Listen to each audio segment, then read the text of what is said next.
Welcome to a rebroadcast of this popular episode where a guy turns popcorn and one workday a week into a very comfortable income.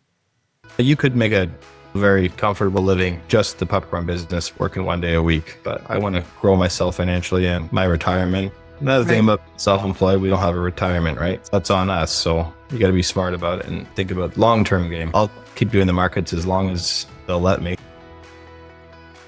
Well, hi there, and welcome to Side Hustle Hero, the show that inspires action and helps you to turn your side hustle into a thriving income stream.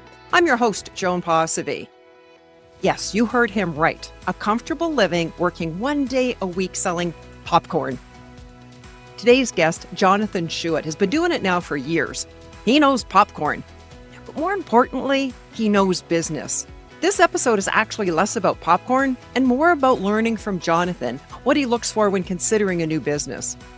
There are so many words of wisdom packed into this episode, backed by specific examples, like when he describes how he increased revenues by 50% overnight by making just one small change.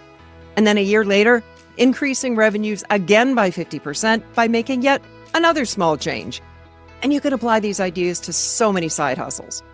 Recently in his travels, he noticed a vendor selling snow cones, essentially frozen water with a flavoring on top. He talks about it briefly here, but then after the interview, we kept talking and he walked me through the numbers.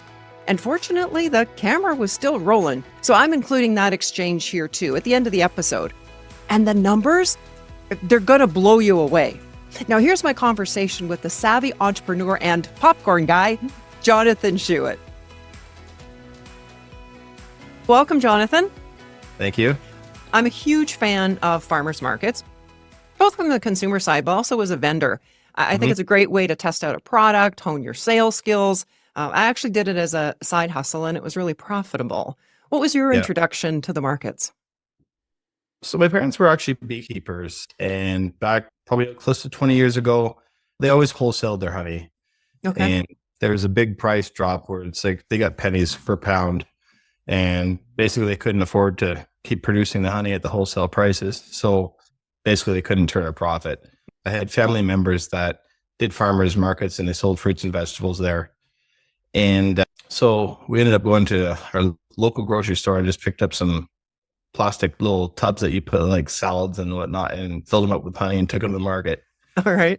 It worked. People bought it. And then we modified our process from there. How old would you have been at the time? Thinking back, I was probably like 11 or 12. Okay. And then we refined the process over the couple of years. And then we started to go into a marketing Kitchener.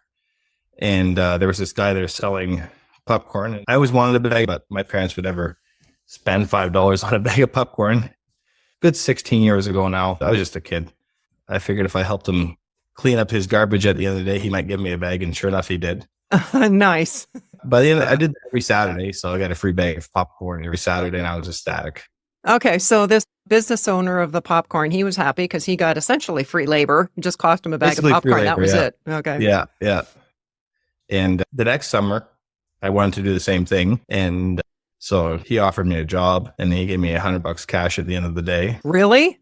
I think I was 13 at the time. And the most expensive thing I wanted was a bag of candy that was $5, right? So Yeah. I figured how am I going to spend all this money? I helped him, I think, for about a year, one summer or 2 summers, but he was using the popcorn business to fund his college and university. I think he's an engineer now. And he's like, yeah, I'm going to be selling the business. And I told my dad, you got to buy this business because it's a pretty good business. And my dad thought there was no way you could make money on popcorn. And we went over the books and showed him the numbers. I was 14 at the time and I didn't have the money to buy the business, obviously. And so sure enough, my dad bought it. And then it's got to be a few years I ran it for him. And then my parents actually, they're semi-retired now and they immigrated to New Zealand. That's when I bought the business off them. What caused you to want to buy it in the first place? I'd see how much money the guy made. So even back then at age 14, 15, 16, you were crunching the numbers. Oh, yeah, very much. Very impressive for somebody your age. I grew up on a farm. Like I know stuff costs. And my dad was actually also a landlord. So he had, I think, about 70 or 80 rental units. I was with my dad everywhere he went. I've seen how he did business and I was pretty mature financially for even somebody that was really young. And I eventually wanted the business for myself. So I figured this was a good way to make some extra money. What a great intro. And there's actually a huge lesson wrapped up in there as well, just so Yeah. that we don't skim over it. Mhm. Too often I hear people say, I would love to do something, but they say, I can't because I don't have the money. The money isn't the root issue. And Mhm. the guy that got this business up and going with the popcorn to fund his way through university, through college, that's to me is a Yeah. brilliant example of that. So many Yeah. people talk about, I can't afford to go to school, or I'm going to graduate with all this debt. If that's where your mindset is, yeah, but there are other examples of doing it a different way.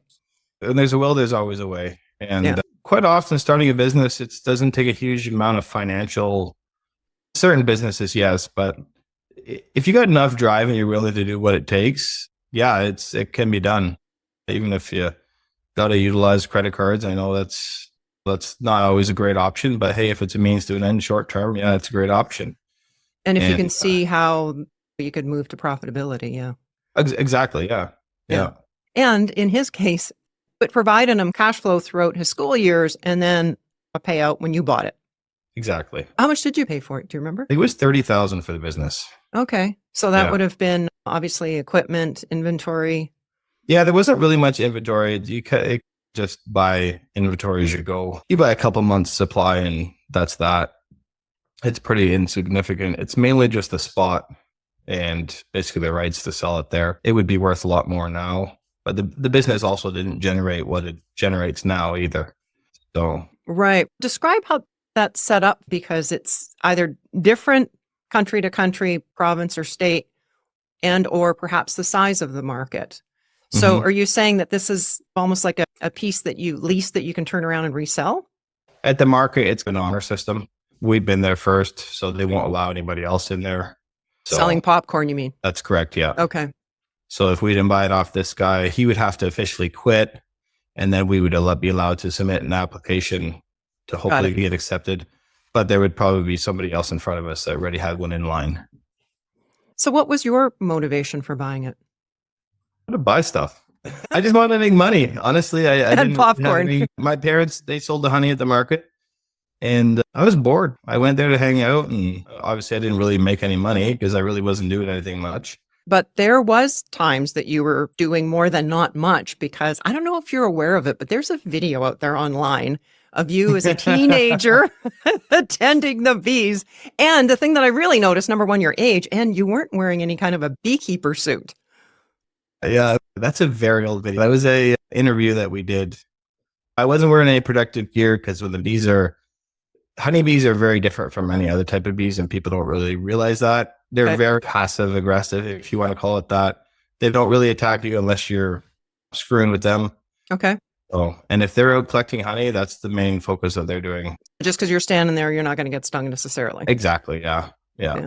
Cool. If you go there and stand there in the evening, that's when you get stung. When they're not busy, then they'll go after you. But if they're busy doing their own thing, then they won't bother you. Head down working, busy bees. That's right. Yeah.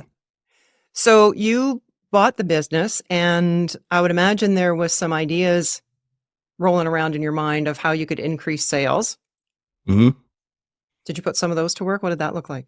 Oh yeah. So we bought the business. The guy had if I remember right, it was a $3 bag, a small, medium, and large. It was $3, $4, and $5. Okay. And so the market it starts off in the morning pretty quiet. Around lunchtime, it picks up, and towards the end of the day, it gets really busy. You get like lineups and stuff. So if you get behind, then you get a big lineup.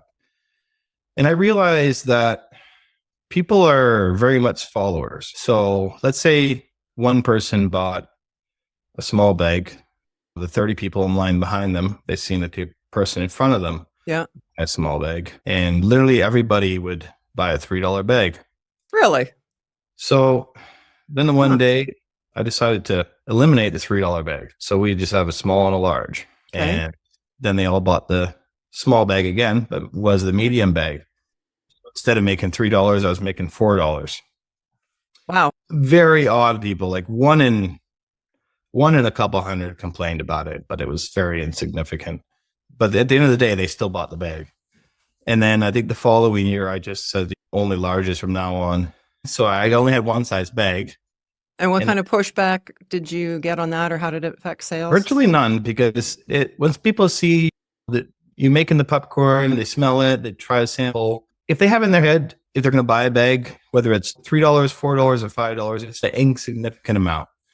A beautiful example of that. I hate to say that, but that's me in line at the movies today. It is ridiculous what they charge in the large theaters. And it's seriously for what the cost of this is. But you know what? I still buy the damn bag of popcorn because I don't go out that often. I'm guilty of it too. We all do it. So that almost doubled revenue just by eliminating 2 bag sizes. When you have a lineup of people, if one person wants one size of bag versus another, and it just gets hectic, right? So it's a lot easier. We could actually produce more. And then I actually wanted to raise the prices because sometimes people would buy 2 bags. So I raised the prices to $6 a bag and then 2 for $10. Again, people are followers. Everyone wants a deal at the locals farmers market, and the person in the front of the line buys 2 bags. Everybody behind them buys 2 bags. It's like clockwork. So you have 30 people spending $10 where they used to spend $3. So you can do the math, how much that adds up. Really? That's crazy, Jonathan. And is this year round you're there? No, it's about 8 months of the year. It shuts down in the winter, unfortunately. Yeah.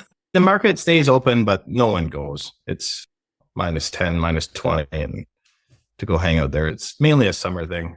Yeah.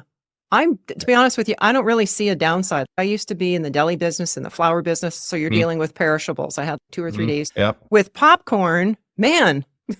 It's basically corn, oil, sugar, and salt. And none of them are really perishable items. Just keep them dry. And everything has an expiry. But sure. If I would have a slow day, I just pack it up and pop it next weekend. And you pop it as you need it, of course. You don't pop it the day before.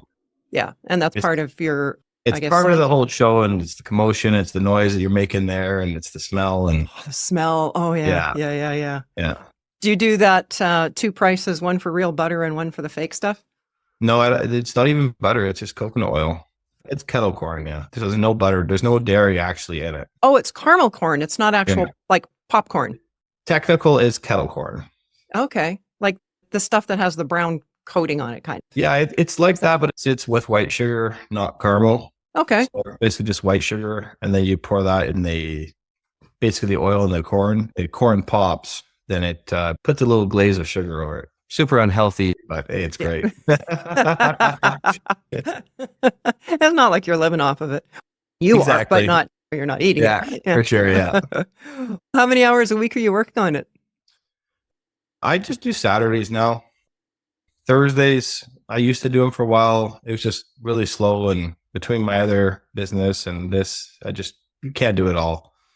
Because this is a side hustle for you. This is not your full time. Yeah, my main business is I do residential construction, so I do a lot of custom houses and stuff like that. It takes most of my attention. What's been your thinking about expanding into multiple locations for the popcorn business? I've thought of it in depth a lot. It's just one of those things. I'm just swamped, and you can only do so much. What I'd like to do is actually franchise it and start putting into long-term. Go to the gas station, buy a bag of chips. I'd like to start getting into that market, because people ask me all the time, "Oh, where can we buy this in the off season? Do you have a website?" Truth is, I don't. I just haven't had time to set it up. But I think if it's something I invested some time into, it could be very lucrative. I do well now, but I don't think it has a cap on it. Right. It's a great product, and people love the product, and I just need to expand it. A good chunk of the flour business that I was involved in was wholesale, and we supplied a lot of the convenience stores, like 7-Eleven and Max Milk, with those 2-3 wrapped carnations, that kind of thing. And it was up to us and our drivers to go in and replenish the stocks. I guess you're thinking along the same lines, as you would have some kind of a display case or something, but then a driver would go around and stock them. Exactly. It'd be like look at Jack Links. Look at the selection that they have in every gas station across North America. What's it called? Jack Links. It's the pepperettes and beef jerky. Every gas station has a bag of Jack Links. Okay. But basically, just a sealed bag of 10 pieces of beef jerky, and You pretty much pay $10 for it, but it's in a sealed bag that lasts for a few months, and Right. people buy it. Huh. It doesn't really have a limit on it. I just need to invest the time. Maybe one of our listeners out there might step forward and make you a proposition. Figure something out. Yeah, you never know. Besides time, what's your biggest challenge in running the popcorn business, do you think? I think time is the biggest one. It's obviously a super easy business. Yeah. I go there the night before and I drop the trailer off, and it's in a 15-foot trailer.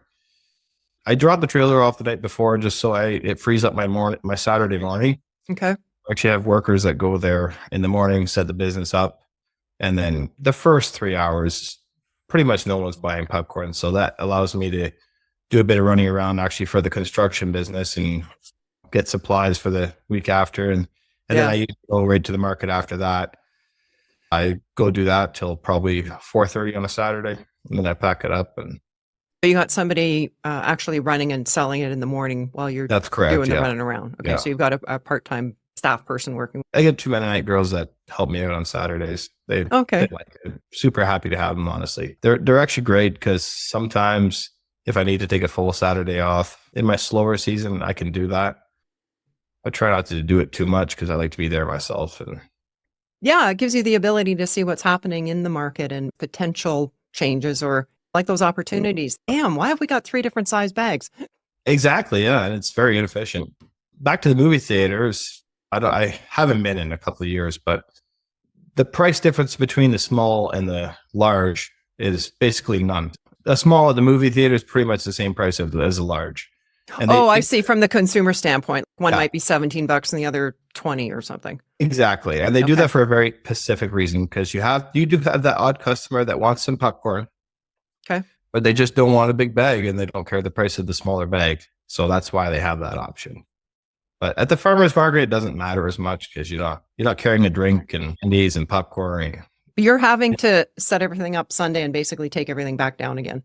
That's correct. Yeah. It's Saturday. Okay. Yeah. This doesn't work for every business, but mine in particular, it's a business where people, they're walking by, they see the show, they see me making it and it's smoky and it smells good. And we're giving out samples. They decide if they want one or not. But I actually don't have a big sign that lists price because people are... Sorry, you do not have a sign that lists price? No, I don't have a sign that says list the price because that encourages them to come and talk to me and ask me the price. Because once they come and talk to me, the battle's half won. They're already in front of the stand. Their kids are already there. They're ready to buy it. It might sound a bit sneaky, but they're already... They think their kids think they're already buying it. So, hey, it's $5 or $10. They're going to buy it. And you do free samples, you said? Free samples. Yeah.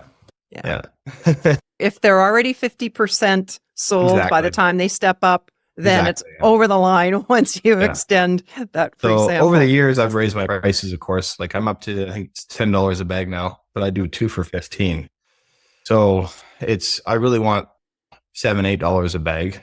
And so the $10 a bag, I know that's a bit of a shock factor, but they've already had a sample. They've already smelt it. They're already in front of my booth talking to me. Yeah. Or already stood in the line talking to me. Mm-hmm. So they're pretty committed at that point. They usually buy 2 bags now. I sell two for $15 now. And that strategy, that understanding can apply to so many industries, so many businesses. 100%. Yeah. Once you have that interaction with the customer and the battle is half over. Pretty much anybody in sales will tell you that. Yeah. Yeah. I'm wondering if there are some startup expenses or maybe even ones down the road that someone might overlook when they're going to sell at the markets. Not necessarily specific to popcorn, but selling at the markets in general. Not really. The farmer's market's a unique business because you don't have to have a lease.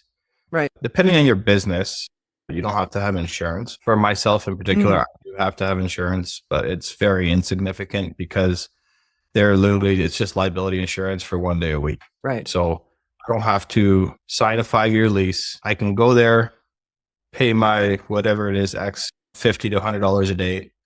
And it's really low overhead cost. Right. Versus a startup business in like a shopping mall or something. You have to sign a 5-year lease. And that's pretty intimidating if you don't even know if you're going to make any money. Yeah. And if you don't come through in the lease, then you got big problems. Or if you're shut down during COVID and you can't sell. Exactly. Yeah. So I think for somebody that wants to start a business, I think farmers market is a great way to test out a product. Mm-hmm. To even if they don't sell, even if it's not a farmers market really style product to sell, Okay. but if you could at least talk to people and get people's reactions, I think it's a very cheap, inexpensive way to even get some data. Yes. Yeah. Because you could talk to thousands of people in a day versus if you had a location in a shopping mall, Mm-hmm. there's just no way you could get that much traffic through your stand. Right. Yeah. That's such a low cost too, unless you were just standing out on a street yeah. corner. But at least for the markets, people are coming, you're expecting them to come and talk to you. Yeah. Yeah. Yeah. And it's interesting. I did an interview recently with someone who started in the farmers markets as well. They make dips out of cashews, and it tastes like cream cheese. It's so good. But she literally she didn't even have a car then. It was like this cargo bicycle that she was using to get back and forth to the markets. Yeah. And now they've got a 20,000 foot square warehouse. They're doing $3 million a year in sales. Yeah. And Jonathan, they're still doing the markets. Yeah. I still see them on the markets because of all the things that we just mentioned. You're one-on-one with the customers. You get the feedback. You get the free samples. There's a guy I follow on Instagram. I forget his handle right now at this moment, but they do hot sauces, and they started at the local farmers market, and they are a multi-million-dollar business now, and they ship all over the world. They literally started at markets, and they find their product and started a website. It's basically what I want to take the popcorn business to. I just gotta invest the time into it, like I said. Great. Yeah. Yeah. And I find when we're focused on an end result like that, bit by bit, those opportunities, those next steps are shown. Yeah. Yeah. That the person, the place, the circumstance shows up to help us to get that next step. It's not all easy either, because the farmers market, it's an early thing. So I have to be set up ready to sell by 7 a.m. on a Saturday. Wow. So that means I need to be there at 6 a.m. That means I need to live about an hour from there. So I need to be leaving my house at 5 a.m. And then I usually don't get home until 6:30. So it's a long day. It really is. And it's a Saturday. So you literally give up half of your weekend. Right. And Sunday's pretty much shot because you're dead tired. Even though it is a relatively simplistic business, you'd still have the accounting and the bookkeeping and... Oh, for sure. That's all on top of this all. Yes. Yeah. A lot of people on the outside looking in, if they haven't run a business, they don't always get that. Oh. You know, it's not just the day at the market. It's all the prep. It's loading the cargo trailer. Yeah. It's going to the bank. It's talking to the lenders. There's just so much going on. Don't let that intimidate people from starting, though. Oh, for sure. Yeah. Yeah. Because if it does work out, it's pretty worth it. For you to be doing it for this many years, as well as doing the construction full time, there's got to be enough of an upside and an enjoyment factor too, I would imagine, to keep doing it. Yeah, honestly, I started the construction because I, had nothing to do during the 5 days a week. Okay. Monday through Friday. And I don't have to do that either. Right. But the market, you could make a very comfortable living, just the popcorn business, working 1 day a week. But I want to grow myself financially in my retirement. Another thing about self-employed, we don't have a retirement, right? So yes, no pension. That's on us. So you got to be smart about it and think about the long-term game. Yeah. So I think I'll keep doing the markets as long as they'll let me. Nice. Over the years, you've no doubt seen vendors come and go at the market. Yeah. What are some maybe do's and don'ts about selling at the markets? Best practices of the successful ones, or people that don't make it are, in all honesty, are people that quilt stuff or paint stuff and arts and crafts. You can't make money at it. There's not enough profit margin. Yeah, you spent 8 hours quilting this blanket or whatever, washcloth, or no one wants it. You got to find a product that is cheap to make, that has a high profit margin, because let's say if I'm operating at a 30% profit, I'd have to make a lot more than I do now. I'm sure you can imagine how cheap popcorn is to make. There's basically not much cost to it. Right. If I'm selling a $10 bag and I was only making $2 or $3 a bag, figure out how many bags you would have to produce every day to make it all worth your time. Yeah, it might be You might have 1 or 2 days a year. It might be worth it, but it's most of the time you're going to be operating at a net zero. So I see a lot of these people that you think of these cute ideas and they think they're going to sell a few items and it just never works out. And these people come and go. And there's actually, with those examples that you use too, there's some great online platforms that they could use and leverage their time way better than. Exactly. If you want to make those arts and crafts, build them and sell them online, because those people just aren't at farmers. From my experience, I will say that every market is different. Mm-hmm. But the market I go to, people go there to shop. Some people go there for something to do on a Saturday, but not too many. Mm-hmm. Yeah, that's a good lesson too in seeing what the market is looking for. Yeah. Like there's this guy selling these steak sandwiches, and there were these healthy sandwiches. And they were great. Honestly, they were great. I think they were like $12 or something. But he did it for, I don't know, 2 months, and he left because they're just, it's a great product. It's a steak sandwich.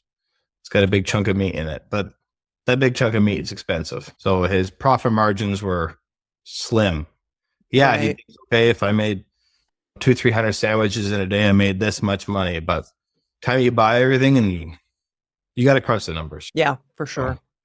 When I had the delicatessen, we had a small markup on things like slice and roast beef or chicken, but it was the things that we added value to, making the take-home pizzas.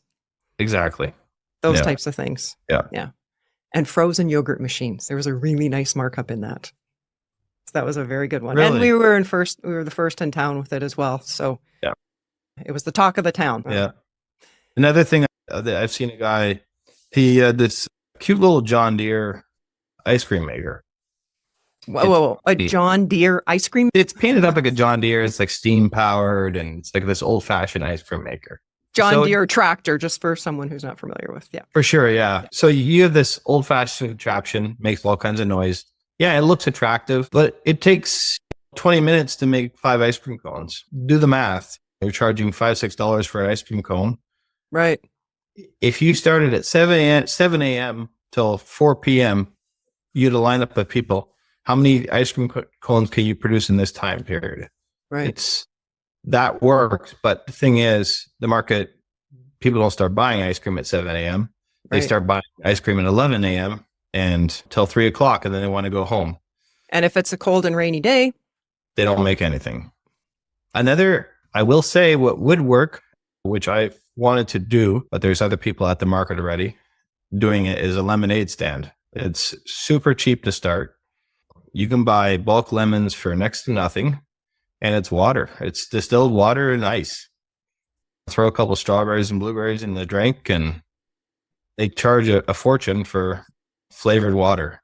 Wow. It's literally a license to print money. So if you're in an area that there's a high volume of people, and you can advertise fresh squeezed lemonade, and I would totally do that if there wasn't already somebody there. But I would say that business is as good or better than mine, because with that business, you need a lemon squeezer, and you need a lemon squeezer, and you need a tent and a table and some ice. Right. Yeah. That's a good exercise for someone to go through the markets and just consider all these things that we've been talking about, as far as cost of the equipment, the cost of the inventory. What's the upside? What's the downside? Do some number crunching. Yeah. I was actually just in Reno, and at a big air show there, and they had this trailer, and this is another thing I want to try that no one does this yet. And they make snow cones, and they're charging like $10 for a snow cone. Really? Wow. But they allow you to put the sauce on it. So you think you're getting a great deal because you're squeezing the heck out of the sauce thing. People like to interact with stuff. Yeah. And the guy had a lineup, and literally all he's doing is filling a cup up with shaved ice, and you give him $8 or $10 for it.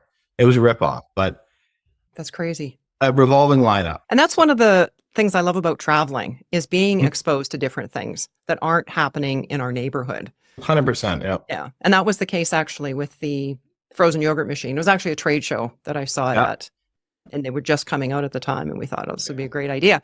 But yes, I would go into delicatessens anytime that I was traveling to look for ideas. What's What are people doing differently that I haven't thought of yet?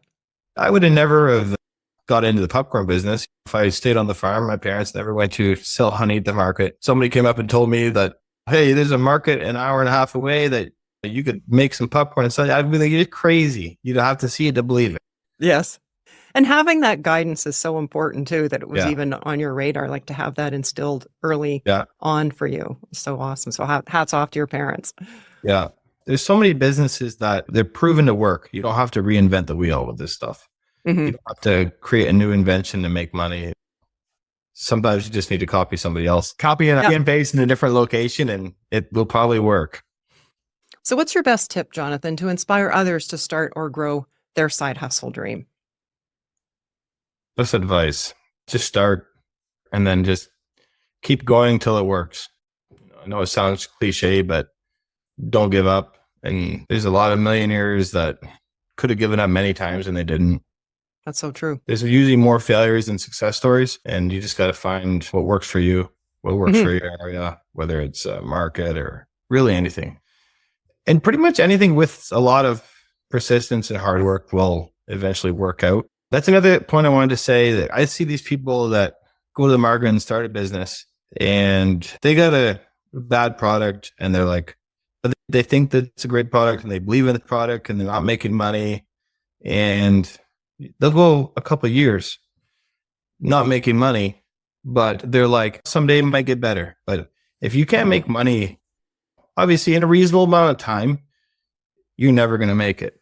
So you have to change the business or how you're doing things, or don't expect to make money your first day there. Technically, I could set my popcorn up at any big population center. If there's people there, I'll make money. Mm-hmm.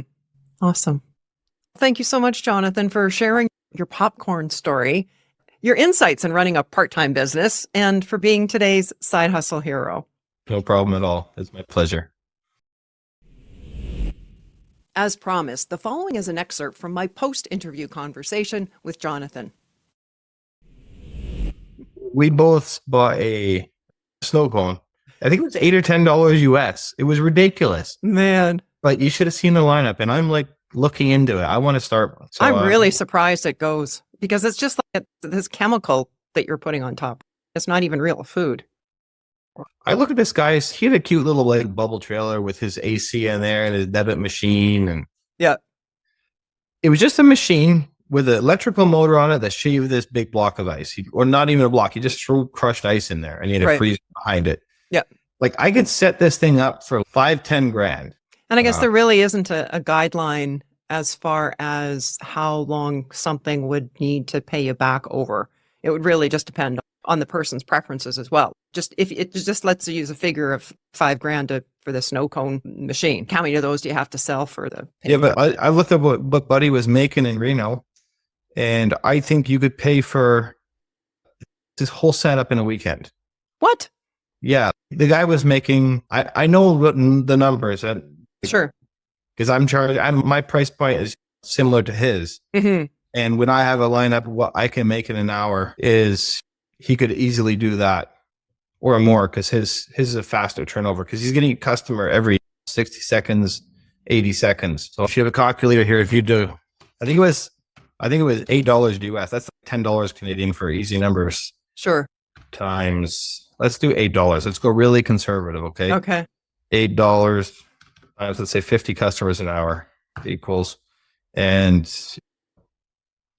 times 10 hours, because the show went, that's probably, it's $4,000 in a day. Wow. So even at the farmer's market, let's say I don't start selling snow cones until 10:30, 11, right, and I go till 4, that's 5 hours. I can do $400 an hour for 5 hours.